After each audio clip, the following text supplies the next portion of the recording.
Despite the relatively well-performed 4Q20 of Thai banks recovering from a low as investors gain better visibility into asset quality and the expectation that Thailand could begin to see a full economic recovery in 2021.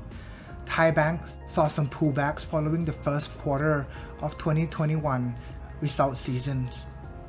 The key reason here is that investors has become concerned about three key areas about the outlook of Thai banks within 2021 and 2022. The first concern is the volatility and the uncertainty surrounding the pre-provision operating profits of Thai banks. Thai banks has performed relatively well in the first quarter of 2021.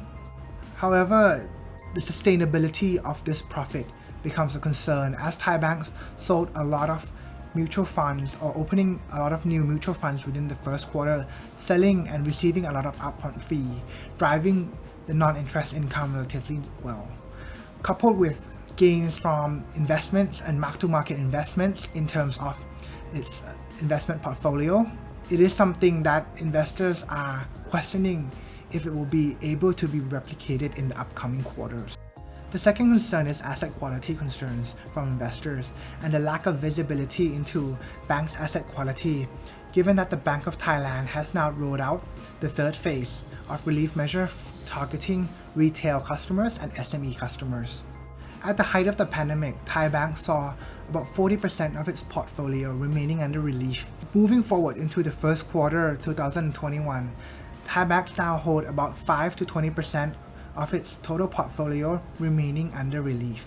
Given that the Bank of Thailand has announced a Phase 3 relief measure, which extends the previous relief measure supposedly ending in June towards December of 2021, the lack of improvement or the lack of visibility remains amongst investors about the level of deterioration Thai banks could be facing coming out of this pandemic. Our current assumptions lies that we expect Thai banks on average to see about 1 to 2 percentage point increase in NPL ratio by the end of this year, leading from an industry-wide NPL of around 4% towards about 5 to 6 percentage point.